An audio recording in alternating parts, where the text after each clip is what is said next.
আসসালামু আলাইকুম সবাইকে। আশা করি সবাই ভালো আছেন। আমিও ভালো আছি। তো যাই হোক, আপনারা সম্পূর্ণ ব্লগটি দেখে আমার পাশে থাকবেন। আর কার কাছে ব্লগটি কেমন লাগছে অবশ্যই কমেন্ট করে জানাবেন। আমি সকাল সকাল চা নিয়ে আজকে ছাদের উপর চলে যাই। আজকের আকাশটা এত সুন্দর ছিল, আর আবহাওয়াটাও খুব সুন্দর ছিল। তবে আজকে অনেক রোদ উঠেছে আর প্রচণ্ড গরম। একটু বৃষ্টি হইলে হয়তো বা ভালো হতো, কারণ এত প্রচণ্ড গরমের মধ্যে আর কি থাকা পুরো অসম্ভব হয়ে যায়।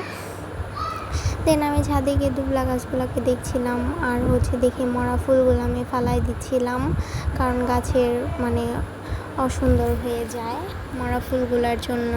তাই আমি পরিষ্কার করে দিচ্ছিলাম।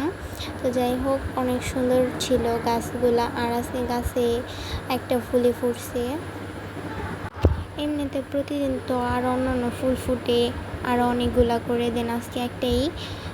নিচে এসে দেখি যে আম্মু রান্না করতে যাবে। আজকে আম্মু আমের আমড় বানাবে, তাই এখানে আমগুলাকে সুন্দরভাবে কেটে কুচি কুচি করে নিয়েছে। তারপর এখানে মাছ রান্না করবে। তো মাছগুলাকে সুরমাই মাছ ছিল, ওদিন বাবা তাজা তাজা কিনে আনছে। এখন এগুলা আম্মু আজকে রান্না করবে। আমার খেতে ভালোই লাগে, খারাপ লাগে না। তো সাথে আজকে গরুর মজক রান্না করবে। তো মজক বোনাটাও ভালো লাগে। তো আম্মু এখানে খুবই মজা করে রান্না করতেছিল, যেহেতু বাবা বিদেশ চলে যাবে। তো যার কারণে এখন একটু একটু করে সব কিছুই রান্না করে খাওয়া হবে। প্রথম দিন গরুর মাংস, তারপরের দিন গরুর পা, কালকে গরু দিয়ে বিরিয়ানি খেলাম। খিচুড়িও রান্না করতে চেয়েছিল, কিন্তু বাবাই এত গরমের মধ্যে রান্না করতে না করছে, যার কারণে আজকে গরুর মজাকটা রান্না করলো। তো দেখতেও খুবই লোভনীয় হচ্ছিল, আর খেতেও বেশ মজা লাগছিল। কাদের কাদের গরুর মজাক ভুনা পছন্দ অবশ্যই কমেন্ট করে জানাবেন। তো আম্মু তো খুবই মজা করে রান্না করে নিল। তো দেখতেও যেমন সুন্দর, খেতেও খুবই সুস্বাদু হয়েছিল। ভাতও রান্না করেছিল, সাথে ভাতগুলার চালও এত সুন্দর ছিল, আর এত ফ্রেশ ছিল চালগুলা, পুরো সাদা দেখা যাচ্ছিল। সাথে এখন সবজি দিয়ে তো সুরমার মাছ রান্না করবে। তো এই তো আম্মু সবজিটাকে কষায় রান্না করে নিল খুবই ভালোভাবে। এর মধ্যে বাবা বাজার থেকে চলে আসে, কোয়েল পাখির ডিম আনছিল আজকে অনেকগুলা।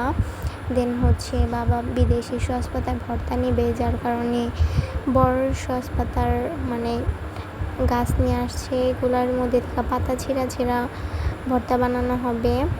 সাথে শসাও নিয়ে আসছে, যেহেতু এখন ভাত দিয়ে হোক আর পোড়া মাংস দিয়ে হোক, যাই হোক শসা দিয়ে খেতে বেশ ভালো লাগে। এখানে আবার বড় মামা কিছু আম পাঠায় দিছে, আমাদের পলটেরই একজন মানুষ আর কি বড় মামাকে দিয়েছিল। বাবা গেছিল পর বাবার হাতে দিয়ে দিছে। যেহেতু বড় মামের বাবু হয়েছে, বাসায় নাই, তো যার কারণে মামা এগুলা কেটে একা খাবেও না, তাই আমাদেরই দিয়ে দিছে। তো এই তো সাথে এখন যেহেতু প্রচুর গরম, যার কারণে বাবাকে একটা মজুর বোতল আনতে বলছিলাম।